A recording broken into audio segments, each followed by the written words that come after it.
News first channel ಹಾಗೂ ಡಿಜಿಟಲ್ನಲ್ಲಿ ಜಾಹೀರಾತು ನೀಡಲು ಈ ನಂಬರ್ಗೆ ಸಂಪರ್ಕಿಸಿ. ಸಂಪುಟ ಸೇರೋಕೆ ಹಲವು ನಾಯಕರು ಕಸರತ್ತನ್ನ ಸೈಲೆಂಟ್ ಆಗಿ ಆರಂಭ ಮಾಡಿದ್ದಾರೆ. ಸಿಎಂ ಸಿದ್ದರಾಮಯ್ಯ ಕೂಡ ಸೈಲೆಂಟ್ ಆಗೇನೆ ಇರುವಂತ ನಾಯಕರ ಮೇಲೆ ಕಣ್ಣಿಟ್ಟಿದ್ದಾರೆ. ಸಂಪುಟ ಸೇರೋಕೆ ಹಲವು ನಾಯಕರ ಕಸರತ್ತು, ಸಿಎಂ ಸೈಲೆಂಟ್ ಆಗಿದ್ದಾರೆ. ಸಿದ್ದರಾಮಯ್ಯ ಮೂಲಕ ಸಚಿವ ಸಂಪುಟ ಸೇರೋಕೆ ಜಟಾಪಟಿ ಕೂಡ ಆರಂಭ ಆಗಿದೆ. ಮತ್ತೆ ಸಂಪುಟ ಸೇರೋಕೆ ಮಾಜಿ ಸಚಿವರುಗಳಾಗಿರುವಂತಹ ಹಾಲಿ ಶಾಸಕರಾದ ಬಿ ನಾಗೇಂದ್ರ, ಕೆಎನ್ ರಾಜಣ್ಣ ಲೆಕ್ಕಾಚಾರ ಹಾಕ್ತಾ ಇದ್ದಾರೆ.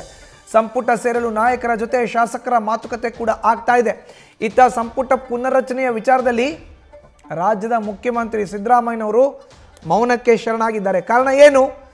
ಕ್ಯಾಬಿನೆಟ್ನ ಮುಖ್ಯಸ್ಥರೇ ಸಿದ್ದರಾಮಯ್ಯ ಆಗಿರೋದ್ರಿಂದ ಅವರು ಮೌನಕ್ಕೆ ಶರಣಾಗಿದ್ದಾರೆ.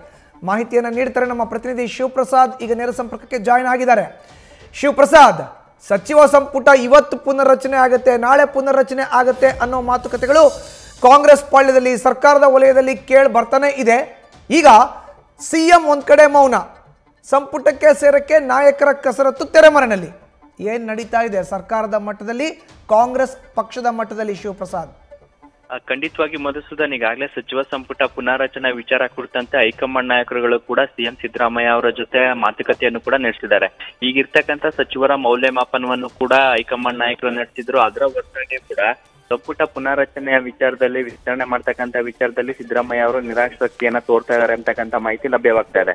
ಈಗಾಗಲೇ ಸಚಿವ ಸಂಪುಟದಲ್ಲಿ ಖಾಲಿ ಇರ್ತಕ್ಕಂಥ 2 ಹುದ್ದೆಗಳು ಅಂದ್ರೆ ಕೆಎನ್ ರಾಜಣ್ಣ ಅವರು ಇರ್ಬೋದು, ಮತ್ತೆ ನಾಗೇಂದ್ರ ಅವರನ್ನ ಮತ್ತೆ ಸಂಪುಟಕ್ಕೆ ತೆಗೆದುಕೊಳ್ಬೇಕು ಎಂಬತಕ್ಕಂಥ ಒತ್ತಡ ಕೂಡ ದಿನದಿಂದ ದಿನಕ್ಕೆ ಜಾಸ್ತಿ ಆಗ್ತಾ ಇದೆ.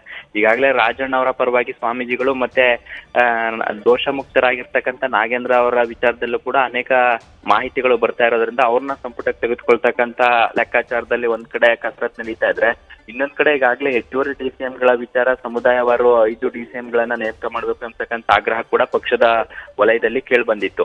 ಈ ಎಲ್ಲಾ ಗೊಂದಲಗಳ ನಡುವೆ ಕೂಡ ಈಗಾಗಲೇ 2.5 ವರ್ಷ ಪೂರೈಕೆ ಆಗಿದೆ. ಇನ್ನು ಉಳಿದಿರ್ತಕ್ಕಂಥ 2.5 ವರ್ಷದಲ್ಲಿ ಸ್ಥಳೀಯ ಸಂಸ್ಥೆಗಳ ಚುನಾವಣೆ ನಡೆಸಬೇಕಾಗುತ್ತೆ, ಬಿಬಿಎಂಪಿ ಚುನಾವಣೆ ನಡೆಸಬೇಕಾಗುತ್ತೆ, ಜೊತೆಗೆ ಆಡಳಿತ ಯಂತ್ರಕ್ಕೆ ವೇಗನೂ ಕೂಡ ನೀಡಬೇಕು ಅಂತಕ್ಕಂಥ ಲೆಕ್ಕಾಚಾರದಲ್ಲಿ ಸಿಎಂ ಇದ್ದಾರೆ. ಈಗ ಸಚಿವ ಸಂಪುಟ ಪುನಾರಚನೆ ಕಸರತ್ತಿಗೆ ಕೈ ಹಾಕಿದ್ರೆ ಸಾಕಷ್ಟು ಗೊಂದಲಗಳು ಬರ್ತಕ್ಕಂಥ ಸಾಧ್ಯತೆ ಇದೆ. ಆ ಕಾರಣಕ್ಕಾಗಿ ಈಗಾಗಲೇ ಅನೇಕ ಸಂಕಷ್ಟದ ಸಮಯದಲ್ಲೂ ಕೂಡ ಈಗಿರ್ತಕ್ಕಂಥ ಸಚಿವ ಸಂಪುಟದ ಸಹೋದ್ಯೋಗಿಗಳು ಸಿಎಂ ಸಿದ್ದರಾಮಯ್ಯ ಅವರಿಗೆ ಬೆಂಬಲವನ್ನ ಸೂಚಿಸಿದ್ರು. ಹಾಗಾಗಿ ಈಗಿರ್ತಕ್ಕಂಥ ಸಚಿವರನ್ನೇ ಉಳಿಸ್ಕೊಳ್ಬೇಕು ಅಂತಕ್ಕಂಥ ಲೆಕ್ಕಾಚಾರದಲ್ಲಿ ಸಿಎಂ ಇದ್ದಾರೆ. ಹಾಗಾಗಿ ಸಚಿವ ಸಂಪುಟ ವಿಸ್ತರಣೆ ಪುನಾರಚನೆ ಅಂತ ಜೇನುಗೂಡಿಗೆ ಕೈ ಹಾಕಿದ್ರೆ ಸಹಜವಾಗಿ ಗೊಂದಲಗಳು ಮೂಡೋದ್ರಿಂದ ಸದ್ಯಕ್ಕೆ ಯಾವುದೇ ಬದಲಾವಣೆ ಬೇಡ, ಯಥಾ ಪ್ರಕಾರವಾಗಿ ಮುಂದುವರಿಲಿ ಅಂತಕ್ಕಂಥ ವಿಚಾರವನ್ನು ಕೂಡ ಸಿಎಂ ಸಿದ್ದರಾಮಯ್ಯ ಅವರು ಹೈಕಮಾಂಡ್ಗೆ ಮನವರಿಕೆ ಮಾಡಿಕೊಟ್ಟಿದ್ದಾರೆ ಅಂತಕ್ಕಂಥ ಮಾಹಿತಿ ಲಭ್ಯವಾಗ್ತಾ ಇದೆ. ಸದ್ಯ ಈಗ ವರಿಷ್ಠರು ಬಿಹಾರ ಚುನಾವಣೆಯಲ್ಲಿ ಗಮನ ಹತ್ತಿರೋದ್ರಿಂದ ಈಗಿರ್ತಕ್ಕಂಥ ಸಚಿವರನ್ನ ಉಳಿಸ್ಕೊಂಡು ಹೋಗ್ಬೇಕಾ ಅಥವಾ ಸಚಿವ ಸಂಪುಟ ಪುನಾರಚನೆ ಮಾಡ್ಬೇಕಾ ಅಂತಕ್ಕಂಥ ವಿಚಾರ ಕುರಿತಂತೆ ಮತ್ತೊಮ್ಮೆ ಚರ್ಚೆ ಮಾಡಿ ಬಿಹಾರ ಚುನಾವಣೆ ನಂತರ ಸ್ಪಷ್ಟವಾದಂತಹ ಚಿತ್ರಣ ಸಿಗಲಿದೆ. ಮಧುಸೂದನ್, ಧನ್ಯವಾದ ಶಿವಪ್ರಸಾದ್ ನಿಮ್ಮ ಮಾಹಿತಿಗೆ. ನ್ಯೂಸ್ ಫಸ್ಟ್ ನಿರ್ಭೀತಿಯಿಂದ ನಿಮ್ಮ ಪರವಾಗಿ.